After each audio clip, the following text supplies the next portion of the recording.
kita kepada Allah, pada hari ini kita bisa melaksanakan kewajiban kita.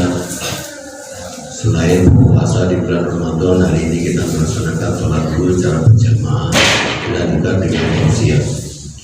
Mudah-mudahan semuanya ini dicatat sebagai amal ibadah yang terima oleh Allah Subhanahu wa Ta'ala. Salawat dan salam semoga tetap tercurah limpahkan kepada jiwa kita Nabi Muhammad SAW. Bapak Ibu yang kami hormati, untuk pada hari ini yang akan disampaikan oleh Yang Mulia Bapak Kiai Haji Hashim Asy'ari MHI. Maka dari itu, marilah acara ini kita buka bersama dengan bacaan Ummul Kitab Al-Fatihah.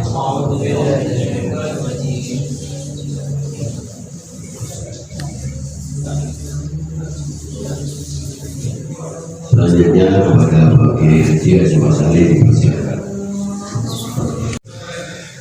Assalamualaikum warahmatullahi wabarakatuh.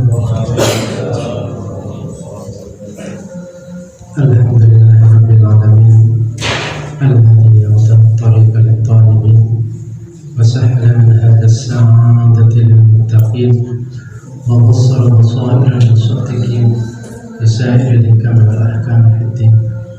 Asyhadu an la ilaha illallah wahdahu la syarika lahu wa asyhadu anna Muhammadan abduhu wa rasuluh. Allahumma shalli ala sayyidina Muhammad wa alihi wa sahbihi ajma'in. Wa ba'du.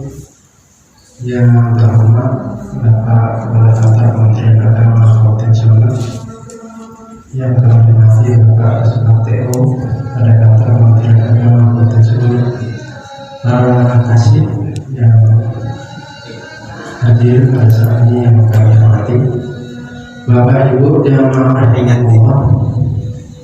Tentu Ramadan adalah bulan yang paling ditunggu oleh semua makhluknya Allah, yaitu semua makhluknya, karena begitu sangat mulianya bulan ini. Jemaah Allah, seorang ulama yaitu Fariduddin Al-Ratta, yaitu menulis kitab Tazkiratul Awliya. Beliau menceritakan tentang seorang ulama besar, yaitu Ahmad bin Al-Hadrawiyah. Al-Hadrawiyah ini, Syekh Ahmad ini seorang yang sangat salih pada zamannya. Pada saat beliau sedang munajat kepada Allah di tengah malam, tiba-tiba masuklah seorang pencuri, seorang yang biasa melakukan kejahatan, melakukan kedurhakaan, melakukan kefasikan, masuk ke rumahnya Syekh Ahmad bin Al-Hadrawiyah. Nah, begitu berada di dalam, pencuri ini mencari-cari apa saja yang ada, tetapi tidak menemukan apapun. Nah, karena bingung, pencuri ini mau keluar. Lalu Syekh Ahmad dikatakan, wahai saudaraku, jangan keluar. Saya malu kalau kamu datang ke sini tidak membawa apa-apa. Jadi saya malu kalau kamu niatnya mau mencuri di sini, kira-kira begitu, lalu pulang tidak membawa apa-apa. Tunggulah sebentar sampai nanti pagi dan agak siang. Insya Allah Allah akan memberikan rezeki kepada saya. Nampaknya Syekh Ahmad ini seorang yang kasyaf, mempunyai kelebihan yang memang dikaruniakan oleh Allah. Lalu Syekh Ahmad mengatakan, wahai saudaraku, di belakang itu, dan itu satu-satunya saya miliki, ada timba. Kamu timba air di dalam sumur itu, dan setelah itu wudulah dan sholatlah. Setelah itu pencuri ini menimba air dan sholat berjamaah. Setelah sholat, tunggu sampai siang. Ternyata qudratullah, di siang hari itu ada seorang kaya yang memberi uang kepada Syekh. Ya Syekh Ahmad, ini ada uang 100 dinar emas. Bukan 100 dinar saja, 100 dinar tapi uang emas. Ini harganya luar biasa. Saya berikan kepada sampean. Nah, setelah itu yang memberikan hartanya itu pulang, lalu Syekh mengatakan, wahai saudaraku, ini ada uang 100 dinar emas, saya berikan ke kamu semua. Sang pencuri itu tertegun karena apa? Karena orang yang keinginannya cuma sekedar mencuri, tiba-tiba sekarang diberi uang yang begitu banyak, begitu sangat berharga. Dia tertegun lalu mengatakan, akhta'tu thariqah li'anni amiltu lillahi ta'ala lailatan wahidatan fa'akramani bihadha. Ya Allah, saya telah menempuh jalan salah. Selama bertahun-tahun saya menempuh jalan salah, tetapi sekali saya lalu berbakti kepadamu, cuma satu malam, lailatan wahidatan fa'akramani bihadha, engkau telah memuliakan saya. Dengan diberi uang itu dia merasa bahwa itu sebuah karunia Allah yang dia berikan karena berbakti dalam waktu satu malam itu saja. Sehingga dia menangis sejadi-jadinya. Karena bukan menangis karena uang yang begitu banyak. Dia tertegun dengan kebaikannya Allah. Dia tertegun, terpesona begitu Allah itu sangat baik. Baru satu kali dia beribadah kepada Allah, ternyata Allah memuliakan dia dengan karunia yang luar biasa. Tertegun, dia menangis luar biasa, lalu mengatakan, ya Syekh, saya itu sekarang tidak butuh uang. Saya merasa begitu Allah itu sudah sangat mengasihi saya. Allah itu sudah sangat maha lembut. Allah itu sudah sangat baik kepada saya. Maka uang ini tidak ada harganya sekarang. Artinya ketika dia hatinya sudah terpesona dengan Allah, sudah terkagum-kagum dengan Allah, maka apapun menjadi tidak berharga di depannya. Yang ada adalah tampak bahwa Allah itu sedemikian baik, sedemikian baik. Ini orang yang bukan hanya tahu bahwa Allah baik, tetapi sudah al-ilmun dawiyun. Jadi ilmunya sudah menyentuh ke rasa, sehingga dia merasakan sekaligus mengalami betapa Allah itu sangat baik. Sehingga dia menangis dan uang itu dikembalikan. Saya tidak butuh uang ini ya Syekh, saya sekarang hanya butuh bimbing untuk menuju Allah.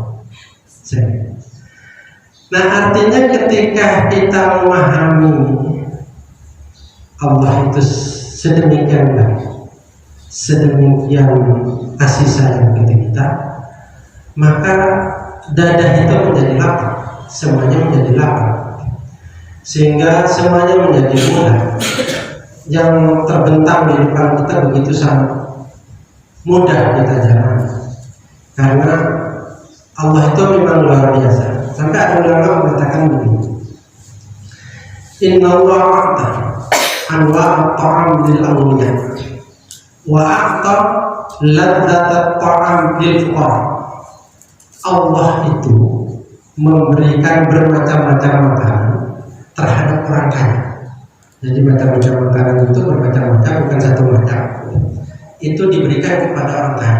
Tetapi Allah memberikan kelezatan makanan itu pada orang fakir.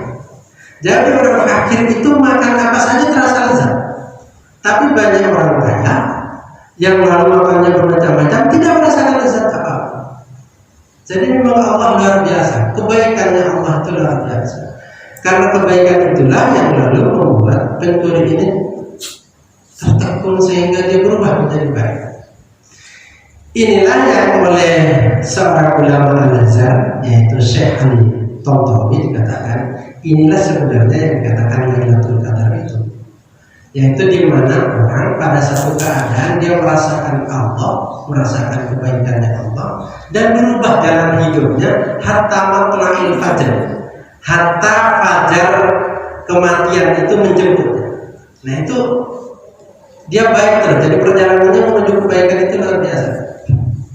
Dan orang ini dalam ceritanya memang berubah menjadi orang baik. Nah, seberapa besar lalu kita diberikan kebaikan-kebaikan oleh Allah itu, lalu merasa bahwa itu kebaikannya Allah yang luar biasa. Sehingga dengan ucapan ulama tadi, maka apapun dalam keadaan apapun memang semuanya memang Allah juga membuat adil. Ya, orang kaya diberi banyak hal tetapi tidak diberikan nikmat. Orang miskin diberikan sedikit tapi diberikan nikmat yang luar biasa. Ada orang kaya yang diberikan sepeningkat yang luar biasa tetapi tidak merasakan nikmatnya tidur. Ada tukang becak yang cuma tidur di atas becak tetapi nikmatnya luar biasa. Saking Allah itu membagi itu semua luar biasa. Nah, sementara kita itu suka atau tidak suka kita berperjalanan menuju Allah. Apakah orang fasik, apakah orang durhaka, apakah orang alim, apakah orang saleh, itu sedang menuju Allah. Semuanya menuju Allah. Cuma persoalannya ada orang yang menuju Allah itu dengan senang hati karena memang sesuai dengan perintah Allah. Ada yang menuju Allah itu dalam kondisi tidak baik. Ada yang susah. Artinya kita itu memang sedang berperjalanan semua menuju Allah. Nah, betapa kita menuju kepada Allah kalau di dunia itu saja tidak merasakan nikmatnya bahwa Allah itu begitu sangat baik, sehingga sampai menuju Allah dan akhirnya bertemu dengan Allah itu tidak merasakan apa. Inilah yang betul-betul kita khawatirkan kalau lalu tidak merasakan apa. Ada orang yang diberikan makanan banyak tapi lidah tidak diberikan kelezatan. Jadi itu yang lalu menyadarkan kita.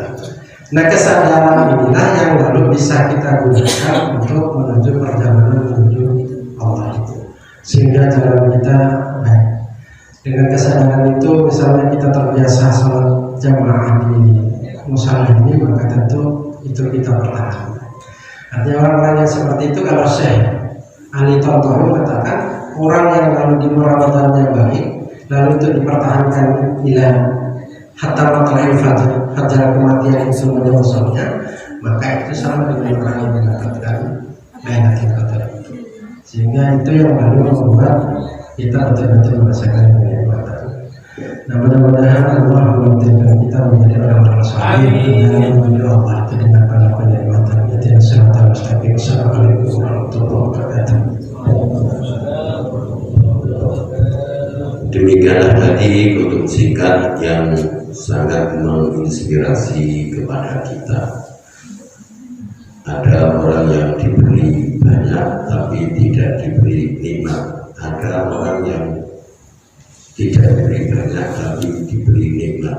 Maka dengan komentar nyaman. Nah, ini. Tapi orang yang disuguhi sate malah tidak mau. Orang itu, maka itu Allah sungguh sangat adil, sungguh sangat sayang kepada hambanya ini. Oleh karena itu, mari kita sama-sama menjadi orang yang mudah sekali bersyukur, suka mensyukuri nikmat kesehatan, nikmat kekuatan, nikmat sempat dan seterusnya.